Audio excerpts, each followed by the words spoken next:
Hello, everyone. Welcome to Frame by Frame. I think this is our fourth live broadcast.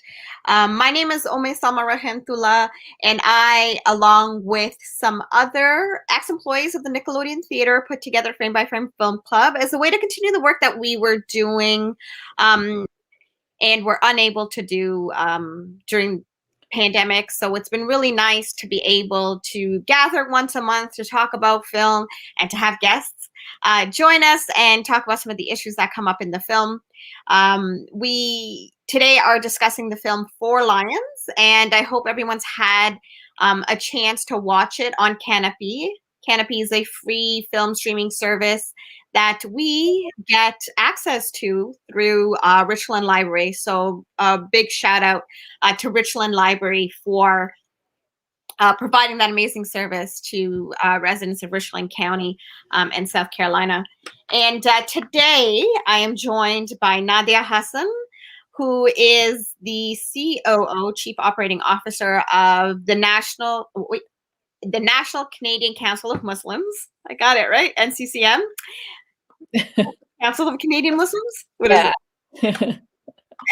Which is basically the Canadian version of CARE. And CARE is the Council on Islamic Relations, Council on American Islamic Relations, right? Mm-hmm. Which is an advocacy group for Muslim Americans. And so Nadia is the Canadian version. And some of you who might know me know that I'm originally from Canada. So that's why I got my Canadian peeps here. But Frame by Frame, of course, we're going to keep it local. So we also have Farouq Alamin, who will be joining us. He's having a bit of technical difficulty, so hopefully we can get him back on here on our stream. And so today we'll be discussing, as I mentioned, the film Four Lions. So Nadia, maybe we can start by asking you to introduce yourself and your kind of initial thoughts about the film. I know that you've used the film in teaching before. Yeah, so just by way of introduction, hello everyone. I am out here in very, very snowy Canada at the moment, and glad to imagine myself as part of a community down there that is enjoying some nice warm weather. So my background is in academia, and I have taught for a long time. And one of my favorite films to show in my courses on South Asian studies and in popular culture and religious studies is Four Lions for so many reasons. But one of the key reasons for me was always the number one, to be honest, was the humor, because I thought the humor was actually a great way in for a lot of people into a very difficult and sort of a very tricky conversation around representation of Muslims in film or in popular culture in general.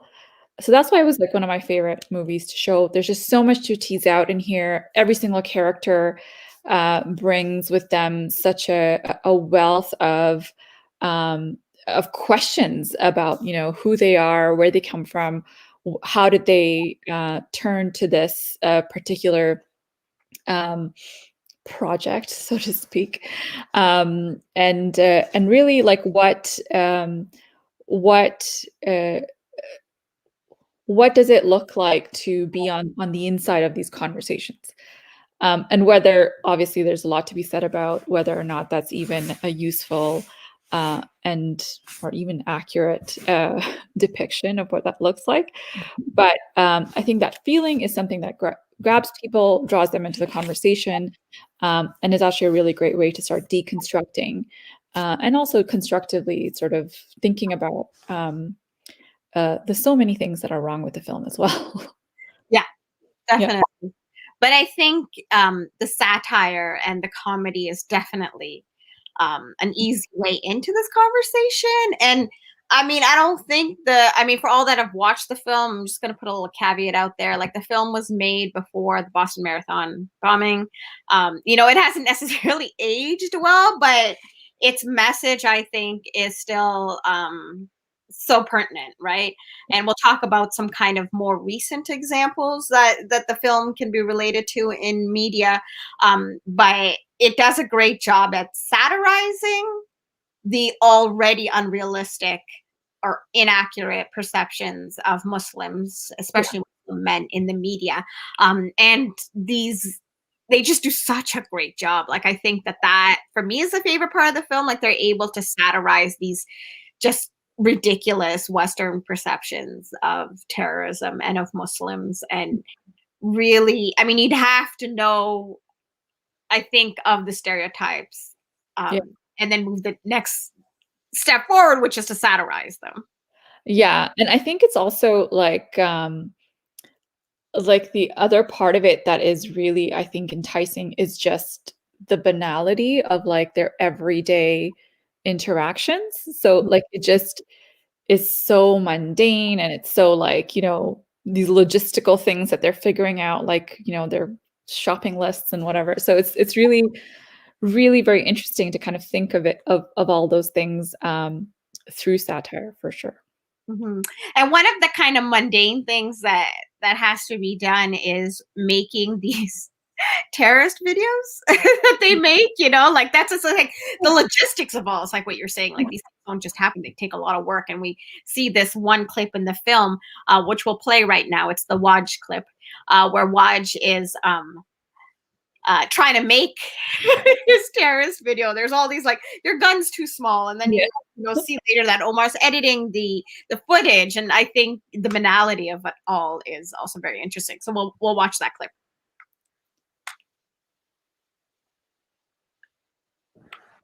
Oh, maybe we won't watch it. We'll wait for it to. Oh, there we go. It's the clip that starts at 8 something. Let me tell you, Kristen. It's 8:47. There we go.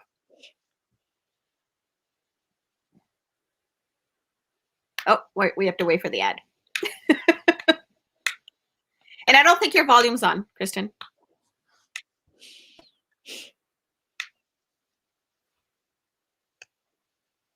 Kristen's in the back end there working the tech. Okay, well, maybe we have some trouble there. We'll continue talking and get the clip up in a second. Oh, okay, there we go. Yeah. No, Writing's not that easy, but Grammarly can help. This sentence is grammatically correct. sit properly like you're gonna mean it, like you mean it. No, Wedge, don't muck about, because the battery's gonna go. Sit. I was mucking about, but I'm not mucking about. Well, you can't sit like that. What's wrong with how he's sitting, Barry? Come and have a look. It's wrong. There's nothing wrong with it. Not you. Show me. No. Oh. Right, what are you looking at? There's nothing there. No, there's nothing there. Go and sit down. You can't see yourself, can you, I thought you were recording it. Right, shit. Vessel, go away. I'm ready. Right. Why just relax your face? Focus on what you're going to say. Yeah. Yeah? Get on with it. No, go before the battery goes. 1, 2, 3, action. Hey, you unbelieving kuffar bastards. I'm going to turn you fair bean. No. What? What's with the gun?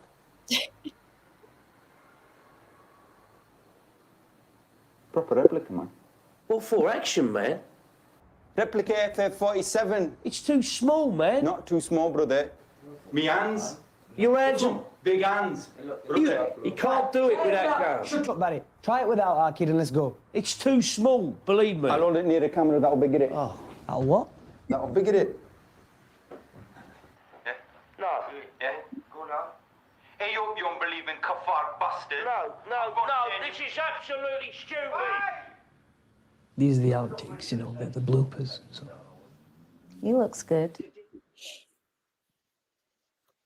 Watch for me is, I mean, we could talk about that character in a second, but I just want to say that Watch for me is like just so sad. There's something about his character always being confused. Like the last scene of the film where he's in the kebab shop or the shawarma shop, I think, and he just doesn't know what to do the whole time. He kind of doesn't know, like he's just this tragic character, but he's also the funniest. That gets me every time I watch the film. Yeah. I mean, he's like my favorite character for sure. Like I think out of all of them, he's definitely my favorite character.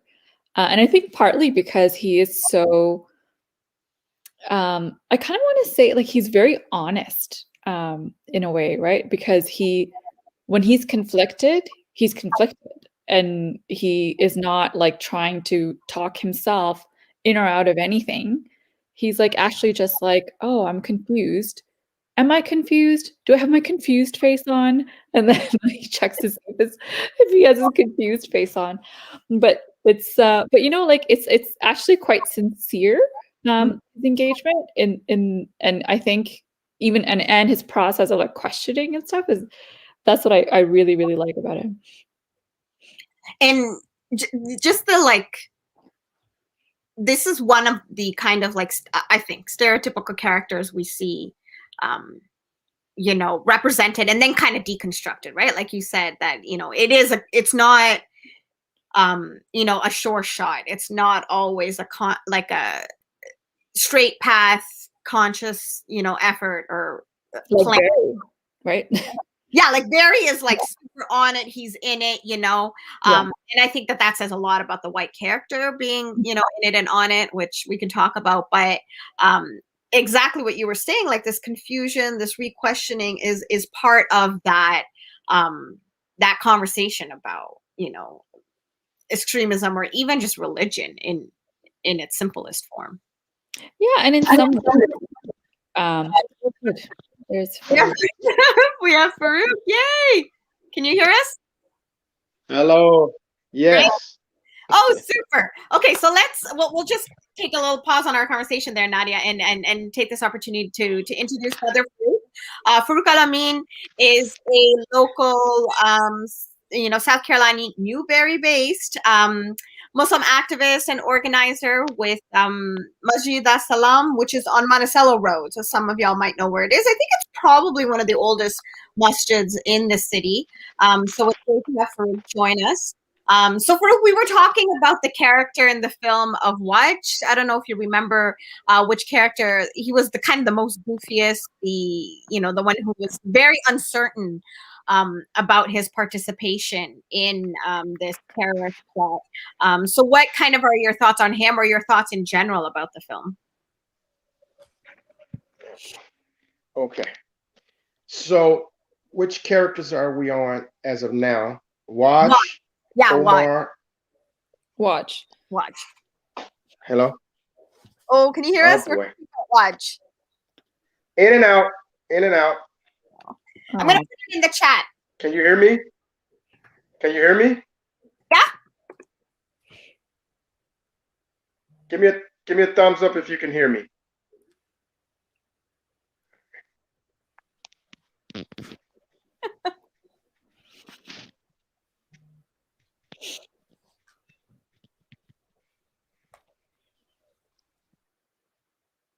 Okay, we lost him again, unfortunately. Okay, Kristen's in the back end there. She'll take care of it, hopefully. So Nadia, you were saying about Waj, just this conflict, I think, is... Yeah, and I think, the other part about Waj, so I think obviously he's like a total, caricature in one way to kind of really sort of think of this type of, politics, because there is a politics to what they're doing, right? As a way to kind of think of that as like completely not just irrational, but stupid, right? Like it's like meant to be something that is done by someone who's not very intelligent. And I think that the other end of the spectrum of like representation when it comes to terrorists is this super conniving person who's like outsmarting and outwitting everybody and is super like almost like the counterpart to like James Bond of that's like has all these like super networks and weapons at their disposal and is able to carry out these grand schemes that are just so horrific but are really well planned. So there is a spectrum here, and I kind of want to talk about that at some point whenever you're ready. But I think like this movie definitely falls in the spectrum of like, people who commit these types of acts of violence are completely devoid of intellect or politics, right? Let's talk about that spectrum because it's interesting. Because Waj is totally like the clueless buffoon, but I don't really think there's like that super organized, connected network in the film, which is the problem. Like when they try to go to like Afghanistan or Syria or wherever they go, it's like complete failure. So I mean, it really does remind me of Lena calling us she gave you that T-shirt too. Unorganized Muslims, right? Yeah. Disorganized Muslims, because there is that organized Muslim threat, which I think is also what this film is commenting on, that's just not there. But also very interestingly, that organized Muslim threat is in Afghanistan, like according to this film, right? Because when you look at the terrorists that are in Afghanistan, they seem extremely organized and they know what they're doing. They know how to operate their weapons, for example. They have like this, it seems like quite a sophisticated operation where these, diasporic like Brits enter the conversation, and it becomes like they're kind of the people who really don't know what they're doing. So I think that there is a problem with that depiction of where the real terrorist threat lies, and along these very, very kind of clear lines of what's happening amongst like within Britain and what's happening in elsewhere. And it's, the film is dismissive of kind of an intellectualized or nonviolent maybe entry into this conversation, dismissive in a satirical way. So it's dismissive of that in a way that it's like, whoever or whatever dismisses nonviolent forms of protest. I see that a lot in the character of Hassan, the rapper. Yeah, absolutely. I think Hassan's a really interesting character because he his like he has chosen to protest through the arts, right? Like through being a performer and being doing these, like even his performance at that conference or whatever it was at the panel was really, like, when you think about the effort it would take to, or like for someone to really perform that angst and perform that even the costume that he puts together with the strapped on bomb was really something that is something that someone who's really interested in performance and performance arts would do, right? So I do think he's really interesting when he actually chooses to do that, and then gets like pulled in through Barry into this more like, if you're really serious about these issues, you should really join our little motley crew, right? Yeah, I mean, before we move on further, I'd like to watch that clip because it is really, like, it caught me the first time, and the way it catches you, I think, is super important. Yeah. Abroad fighting British foreign policy, what you want to do is get on peacefully with their daily lives, and we support that. Yeah. A good Muslim always keeps his mouth shut. Oh, that is... Yeah? You're surprised kids are going off to training camps? That is not what I So said. why are kids going off to training camps? Right, well, first off, I object to the term training camps. You just used it. No, I did not. It's a Western fantasy. You people think of Muslims running around the mountains with guns and bombs. Yeah, that'd suit you down to the ground, wouldn't it? But they do exist, don't they? I'm not saying they don't exist. What I'm saying is, if you'll listen, is that if they didn't exist, you people would have to invent them. Absolutely right. Yeah, man. Yeah. Man, this whole debate is twisted, We'll take questions later, please. No, man. You think we're all bombers, don't you? That is absolutely... No. When you look at someone like me, you think bomber, right? Yeah, you do. That is not the case. So why shouldn't I be a bomber if you treat me like one? MashaAllah, brother. Yeah, mashallah. Yeah. And the mujahideen, and I'm making a scene. Now you're gonna feel what the boom boom means. It's like Tupac said, when I die, I am not dead. We are the martyrs, you're just smashed tomatoes. Allahu Akbar! MashaAllah, brother. Oh, what, man? Come on. What? Just because I'm Muslim, you thought it was real?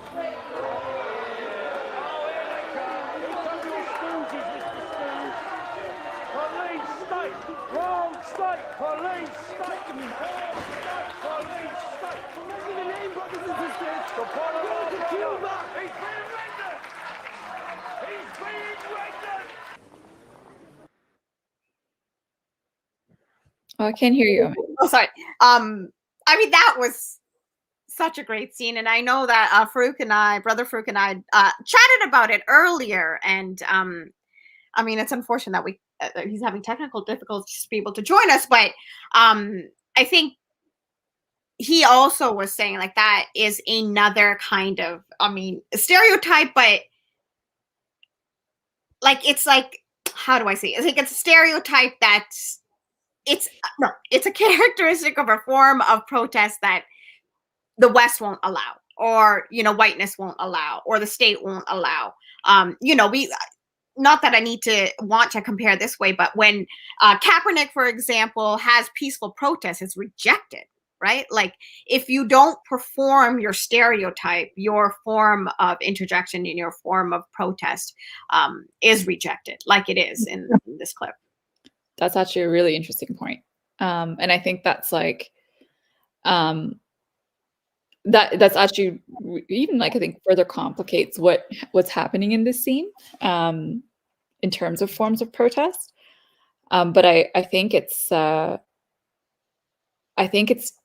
definitely like, it's a way of like, of playing on that line, right? Like that's what he's doing, is like kind of really, having it both ways in a way, like his violent and like he's able to.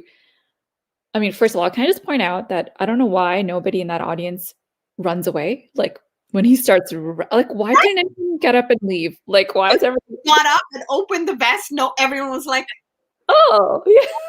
I agree. I thought that.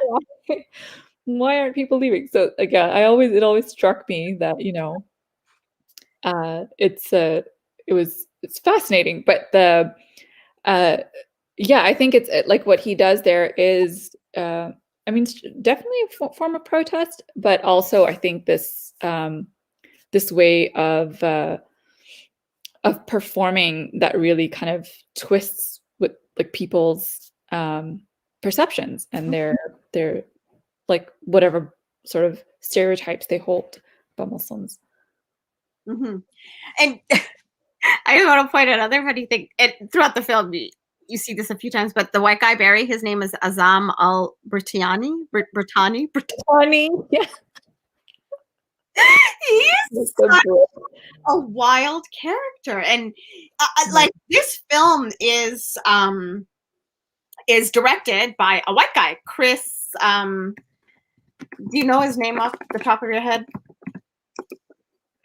Chris Yeah, and Chris Morris, pardon me. And I think I remember when it came out, we were watching, we're like, this is amazing. And the internet was not as accessible as it is now, like 11 years ago when it came out. And we were like, oh my God, it's a white guy. Like, I think that changes the way, in a sense, that we receive the film. And I think Barry being, a white convert jihadist in the movie is also an interesting choice. Like, I still haven't been able to place what that means. Like in what do you mean? Like in terms of representation? Yeah, in terms of representation, in terms of like even a form of satire. Like, can you not be from the culture and satirize it, right? Just like stand-up comedy. There's always this kind of like pushback when, a white person does like accents. about a person of that race does the accent is fine. Like, I mean, there's very basic representation arguments, but I think there is something to be said about it. But I'm like, it's just such a great movie that I feel hesitant to also critique Chris. Well, I mean, I am curious about like what and how he produced this or directed this film. But I'm also really curious about the writers, right? That I think the writing of the satire, like just the level of how like there's a savvy with like terminology and language, and also just like things that happen, just kind of everyday things, non-terrorist things that happen in the Muslim community, where just the way that they speak is really interesting. And I think like I would be curious to know like what the writing process was around that. And like I'm from Pakistan. I'm not Punjabi, but I understand bits of it. But the Punjabi in this film and the Urdu in this film is just like it's amazing and awful in the sense that it's like really rude. Like it's just really, really vulgar and like things that nobody would say around their mothers type of thing. But also just really good. So it's really also interesting to me like how this was crafted, because it looks like that the screenplay writers are all white as well. Like I'm sure Riz Ahmed kind of contributed to that. His like he just ripped on it, you think? Yeah, I mean, how else would it be? Because I mean, I don't speak Urdu or Punjabi or and Hindi, whatnot. But I mean, his character acting in other films leads you to believe that he's very good at doing dirty Pakistani slang.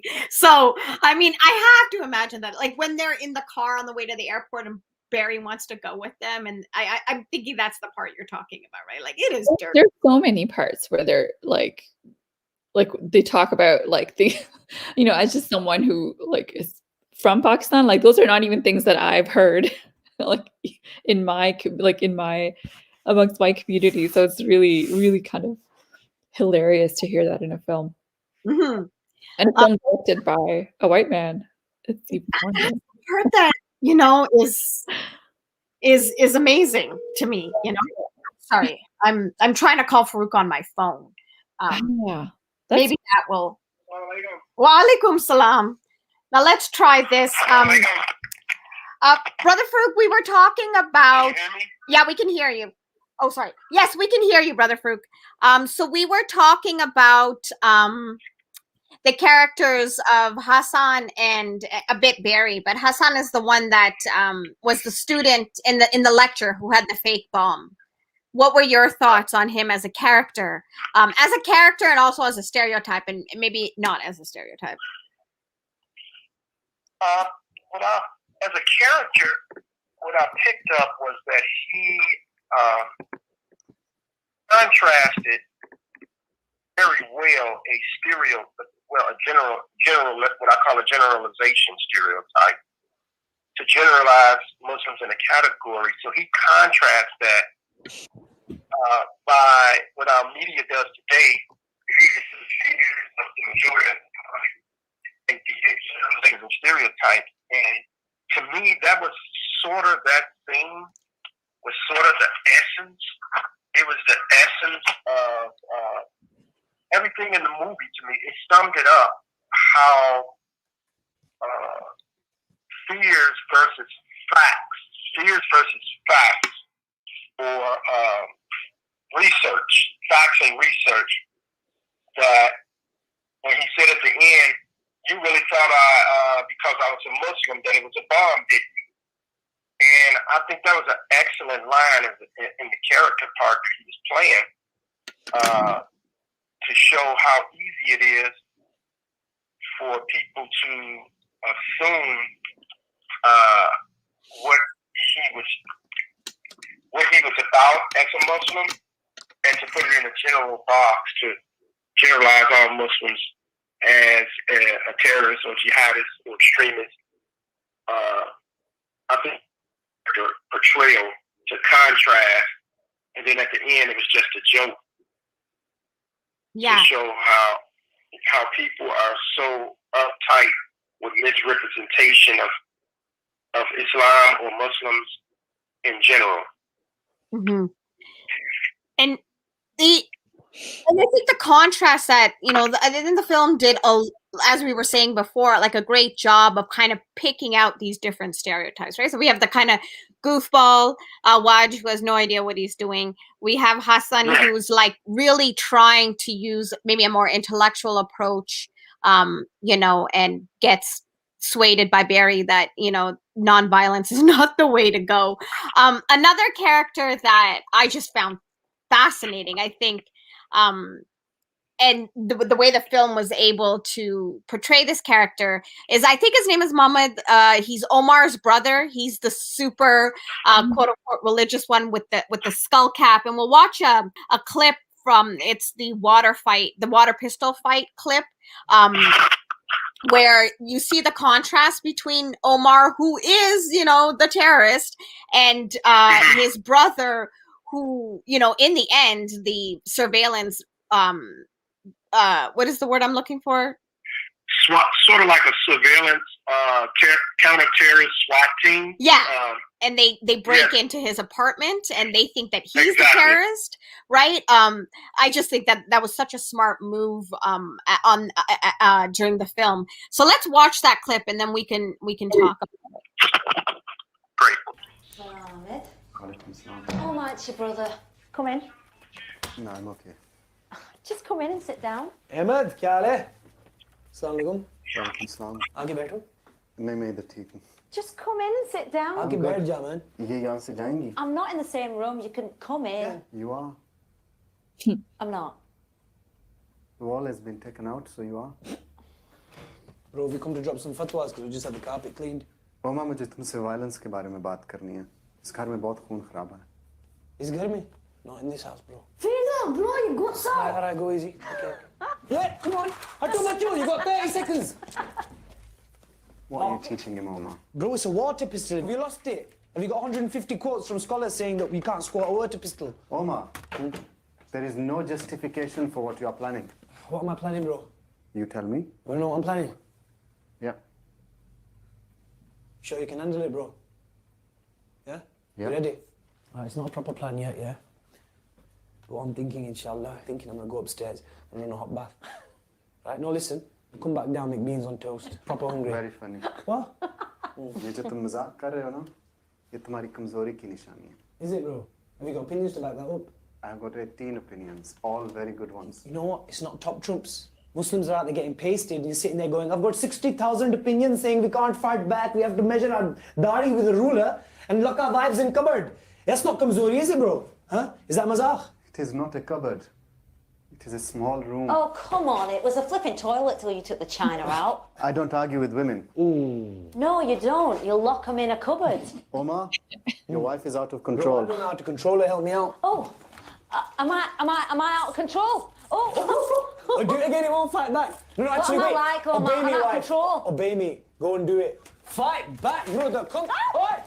He's fighting back. I'm not fighting. He's fighting back. This is not fighting. I'm not fighting. Bro, come on. Not fight. Come on. You're a proper mujahid. No, I'm not fighting. You're so violent, bro. There's so much going on in that scene. Nadia, can you talk a bit about what you're seeing there? So what's going on at the first time? Like, what are these opinions they're talking about? I mean, the opinions they're talking about are like opinions on use of violence, right? Like on the use of violence, and they're, you know, religious scholar opinions, and like actually like trying to convince his brother otherwise. But like, to me, it's really interesting for so many reasons, because like it actually shows me just how convoluted representations of Muslims are. like this scene in particular, and that character in particular, like his brother, it because it's like the like the non-violent Muslim is like really passive, right? Like he's a very passive guy who doesn't seem to want to agitate at all, right? So there is it's almost like being super religious means that you're super inward. All you care about is, you know, being personally very pious, making sure that you're, you know, you're like you're saying, like your beard is so long, you're wearing your hat, or your ankles are, or your pants are a certain way, or your wearing is a certain way, and that you're praying all the time. And I think that like those things are it would be really interesting to see a character who's very religious, but also knows how to agitate and protest in productive ways. So what you don't see in the film at all is that person, right? A religious, like a Muslim person who's pious and who, you know, is a believer in their practice, but who also knows how to protest and knows how to exhibit dissent against, you know, power structures or whatever without the use of violence.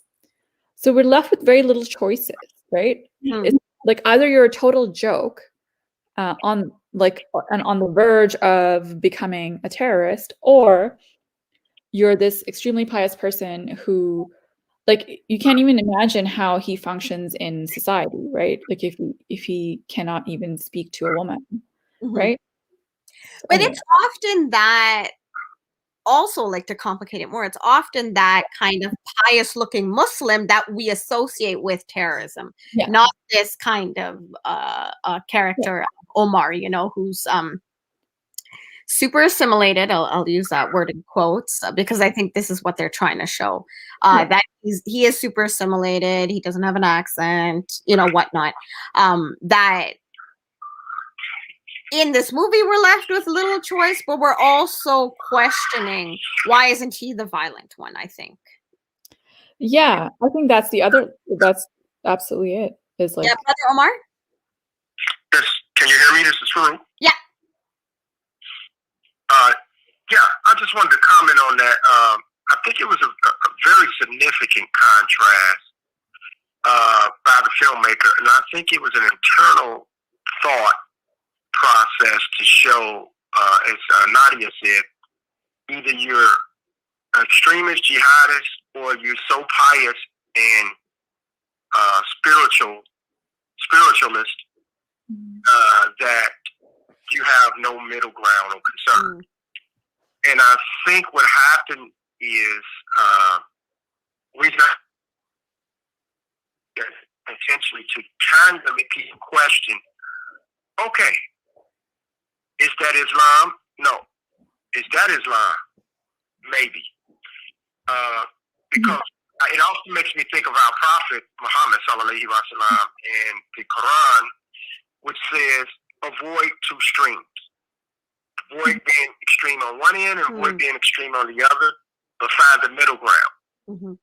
And so I think that was an intentional thing to question so people can engage with Muslims and know that there is a middle ground, that we do care about social issues, economic issues, women issues. There's examples in our history of Islam and in Hadith of Prophet Muhammad sallallahu alaihi wasallam, and in examples in today of Muslim men who dress casual, as well as Muslim men who dress with the full kufi and Muslim attire, that they can be in the middle. I think that was a great contrast because most people just look at the one who dresses in the full Muslim wear, or the kufi, or the woman with the hijab. As I told you earlier, even now they're stereotyping the women if you dress in your full attire, Muslim attire, and they tend to say, okay, they're terrorists, but the one who dresses casual, they don't know if he wears a suit or a jogging pants, he works out at the gym, he's security guard. They don't put him in the same stereotype. And so I think what we have to do is grab back control of framing and identifying our images as both can be moderate, because Islam is not just on one end to the left or one end to the right or far north or south. It usually tries to find the middle. And that was my comment on that. And I think you bring up a really good point that you're like, is that a Muslim? I think you bring up a really good point, Brother Farouq, that, you know, when you ask, yeah, we can hear you. I was just saying, sorry, I had you on mute. Yes, I think that you made a really good point there when you're asking, is that a Muslim? No. Is that a Muslim? Maybe. I mean, just this seems like in itself a simple point, but Muslims, you know, are a huge spectrum, like you're saying. I think, you know, the Muslims are the most ethnically diverse religion in the world. You know, the second biggest religion in the world. But that kind of diversity we often tend to forget when we look at, you know, the character of Omar's brother, for example. We don't, you know, see Omar as a Muslim necessarily. And that always tripped me up. I'm like, why did they decide to satirize that way? That it's the more quote unquote unlikely one that is actually the terrorist. And I think that kind of diversity is a good segue into talking about the diversity of Muslim communities that we have even here in Colombia. So, Brother Farouq, you said that there's a long history of Muslims in Colombia. Can you tell us a bit about that? Yes, there is. So let me share you with a little research I done. Just I'm gonna do the United States in general, then I'm gonna narrow it down to Colombia. Okay. The diversity of Islam in the United States of America is amazing. If you want to see Allah's work of what you call the ultimate diversity, cultural diversity, where no one dominant group has a political position, it's right here in America. They did a recent survey that says 25% of Muslims in America are of black descent. Another 24% are of Eastern or Middle Eastern descent. 18% are white. Another 18%, I forgot, is probably South Asian. South Asia, there you go. And then the rest scatters out between Hispanic, other groups, and so forth.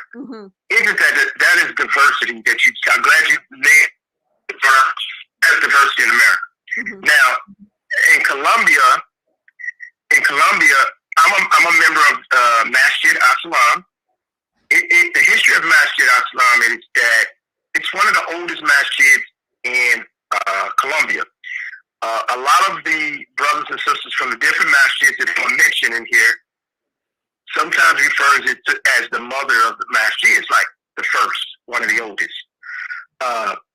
Masjid Al-Islam is part of interfaith partners and Muslims, which is made up of Muslims, Christian, and Jewish of South Carolina, interfaith partners of South Carolina. It's part of the Lutheran Southern Seminary Association, so we associate with the Lutheran Southern Seminary Synagogue over in the Monticello Road area, and it's also part of the Mayor's Richland County Mayor's Interfaith Association. It was established in 1959. That's what the members date back to. At that time, there was a temple under what they call the Nation of Islam and the Honorable Elijah Muhammad. What happened is, until its evolution in 1975, under Imam Warith Muhammad, the leadership went into mainstream Islam. The current resident imam is Omar Shahid. He belongs to an association of masjids across America. Now keep in mind, Imam Warith Muhammad was appointed leadership of the Nation of Islam in 1975 by his father, the Honorable Elijah Muhammad. Then took the community into mainstream Islam. And when I say mainstream, that means Islam that follows the Sunnah of Prophet Muhammad, and the Quran. Okay, so there's an estimated number of Muslims in South Carolina, throughout the whole spectrum of South Carolina, the estimated number of Muslims is 6,562. That's based on 125 recorded confessed Muslims per 100,000. So for every 100,000, there's Muslims that record and confess themselves to be under al-Islam, 125 per 100,000. As of 2021, that was recorded by the World Population Review. Now keep in mind, we just saw a great movie, Four Lions, stereotypes that we have to live with as Muslims. Keep in mind, that's only 125 people recording it and confessing.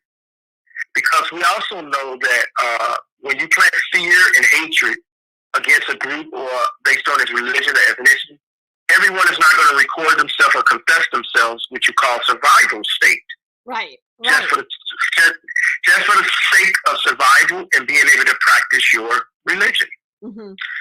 So the number of masjid and Islamic centers that throughout South Carolina is approximately 26 or so. Oh, more than I thought.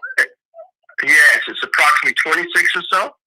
The names I'm most familiar with and have did association with is Masjid Nur al-Huda, mm-hmm. which is on When Mac Drive. Yeah, that's off Main Street. Yes, and then you have Al-Muslimin, which is off of Gervais Street. Right. Yeah. And then there's the one that has the school, Islamic school from I think kindergarten to 8th grade. Oh. Mission Hope mm-hmm. on Nice Road. They also do Eid al-Fitr and Eid al-Adha ceremonies there, where Muslims from all of the 4 masjids attend and fellowship. So those are the 4 I'm most aware of. Great. But that's the information I was able to provide you with. I hope that helps everyone. I hope that encourages us as an ummah, and hopefully the awareness part can get out more, so the fears of people that's non-Muslim, whether they're Christian, Jewish, atheist, agnostic, or whatever they call themselves, can understand that Muslims do have a middle ground. Mm-hmm. Mm-hmm. And that we do respect, as a matter of fact, not only respect, it's required of us to respect other believers of faith. Right. Thank you. And I think something that Brother Farouq and I have been talking about is getting together a kind of a Muslim political action group, just to kind of go into the community, take part in the political process in our city and in our state. So if there are people out there that are interested, please feel free to email the Frame by Frame email address, and we'll definitely add you to our conversations. In the last few minutes I have here, Nadia, I'd like you to maybe, say a few words about the work that you do at NCCM, because it's really different than here in South Carolina, in a state like South Carolina, where there's only a couple of thousand Muslims for a state that's about 4 million. Our organizing power is a lot less, and in the work of interfaith is really important, as Brother Farouq had pointed out. Whereas in Canada, I mean, especially in Toronto and in Mississauga, the suburb that you live in, it's a different picture. Yeah, for sure. I mean, Canada is like similar to what Brother Farouq was saying. There's a lot of diversity in Canada in terms of the Muslim community, and even if you go out to the prairies, you see a different form of a different type of culture amongst the Muslim community there. But I can speak to a little bit about the work that we do at the National Council of Canadian Muslims, which is similar to in terms of our mandate, what CARE does in the US. And so our work is typically around advocacy issues of people who are facing Islamophobia, people who are unduly or unfairly targeted by national security apparatus, by the state. And with all of that, what we find is that places like, Mississauga, which is where I'm from, where there is a huge, and Omme, may I remind you, is also where you're from. I'm actually from downtown Toronto. And sorry. We'll represent downtown Toronto. Thank you. But it is a place where we actually have a higher incidence of Islamophobia. So even though there is a big population of Muslims in a place like Mississauga, what we see here is some of the most aggressive and open forms of Islamophobia. So like people being shouted down at like a Walmart, for example, or at in the mall, like in a parking lot. And these things happen in places where the Muslim community is visibly very strong. So it's really, I think, interesting for us to kind of have that dynamic here in Mississauga, and for us as the organization that I work for us to grapple with that in these pockets where there are a lot of Muslims. Yeah, because here I'm not visibly Muslim, I think. I don't know. I mean, I don't wear hijab sometimes, but I think there's just not that visibility in South Carolina, so there's not that very in-your-face attack. But this country, needless to say, is anti-Muslim. I mean, with the Muslim ban that just got lifted, for example, like these policies at larger federal levels are very, very visible, in a larger scale. Brother Farouq, I don't know if you wanted to add anything. I think we had talked earlier about Trump's policy and you wanted to say something. Yeah. Which was the question about what part? Just about the visibility of or Islamophobia, like the visibility of anti-Muslim rhetoric. Like we don't necessarily see that much directly in South Carolina, but it's very much on the political agenda. Yes, South Carolina is unique in itself. What it tries to do is, as well with racial ethnic groups and religious groups, especially Muslims or Muslims of minority descent. What it does is, on the surface, it does not present a real, like you said in Canada, it's not out front as much as Islamophobia attack, but in private amongst the politicians or systematic, like if you had a job or stores, they'll try to give you a little hard time. Right. I've heard of stories like that. If you're wearing your Islamic attire or Juma prayer, of course, that is always a battle in any country that does not have someone in government with Islamic rule or some type of Islamic government. Going to Juma on Fridays is hard to get out or have a half a day. Mm-hmm. And that's throughout America, though. But another unique thing about South Carolina, its history is it has always been a Republican Party state, and it has always had a strong desire for Confederacy instead of the Union concept. So some of those conflicts come into the Confederate philosophy that no one's important, including Jews. They call them Jews, which we know that is a slang, an insult to Jewish. They call them Jews. They don't like Muslims. They don't like people black. They don't like people from the Middle East. They don't like, that is part of the Confederate philosophy. It's pure American, similar to the old German concept, blonde hair, blue eyes, white descendant or pure Caucasian descent, which that's the battle you have in behind the scenes, but it is not as out front because of the United States laws that you could pursue as a group, through different civil liberty unions and interfaith support. And you have some Christians that is very strong down here for support of Muslims as they begin to learn more about us. So that helps the cause. Right. And like when me and Sister Omni was out doing politics, people would often blow by a wave, and they were not Muslims. They would blow their horns. So that exposure to see that we was active on a positive level and political level had a tent out. We was out front, and 3 days a week, we got good feedback. And they saw we was in front of a masjid, right, sister? Right. And so those type of things, people go back and tell a story.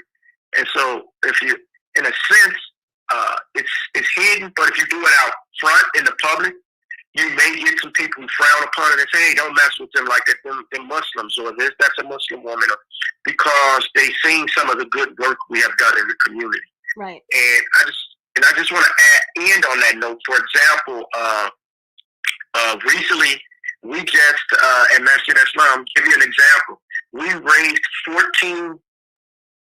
over 1,400 pounds of food, and we donated it to a food shelter. Mm-hmm. And under the banner of Islam and Muslims. Right. Over 1,400 pounds of food, canned goods, everything. So they get wind of this stuff in a Christian predominant society. And it gets around. And then, like me and Sister Omni, I'm glad you put the word out, because we are going to build that political coalition, and it would be under the Coalition for Good Government. That's who she was working with me under. Mm-hmm. And the Muslim Coalition for Good Government. So I just want to put that out there as we develop this thing, and we come together to build a coalition and become more active in politics for Muslims, as well as the oppressed or the underprivileged in this state. Thank you. Yeah, and what Brother Farouq there was mentioning is that we did a voter registration drive. So we were out there in front of the masjid 3 times a week, and then we moved to, I think it was the Piggly Wiggly, because there's more traffic out there. So we have just a few seconds left, and I wanted to put up one of the comments that we got on our YouTube to kind of close out the conversation. So I had mentioned and talked just another second about the film. And so Scott Trafton says, other than the Boston Marathon reference, what do you think hasn't aged well in the film? So there is that scene at the end of the film where they bomb a marathon, and clearly that's not, aging well. It was before the Boston Marathon. But just to close out for like a minute or two, Nadia, what do you think? You did say in the beginning that there was some issues with the film. Oh, you're muted. No, we did. We touched on a few of the issues in the film, and I think that is we've covered, I think, a good chunk of it. But one of the things that in terms of what hasn't aged well, I think, oh man, you're the one that thought that it hadn't aged well, other than the Boston Marathon thing. Like, I actually find it to be, in terms of the problems with representations of Muslims, all the issues raised in the film exist today still. Mm-hmm. So that all seems, and this is a pretty old film now. So you can imagine that, as someone who is working like in this area of what these representations of Muslims do, in of actions that happen, what Muslims have to deal with on a daily basis, between like I mentioned, the national security apparatus to white supremacists literally showing up at our mosques and killing people. We have a lot to grapple with. And I know all of these things, there are lots of policy options that we can explore around addressing all of these things, but really the game changer is changing the narrative about Muslims. And it's disappointing that this film has aged so well, because these representations still exist. That is a really, really good point, that it has aged well, and that's not a good thing. It's not a good thing. No. Great. I second that. Great. Well, I'd like to thank Nadia and Brother Farouq for joining us today and having this great conversation, and keep up the good work. Thanks to Frame by Frame Film Club. Join us next month in February. We still haven't decided on the film yet, but you can follow us on all the social medias and also our website there at the bottom.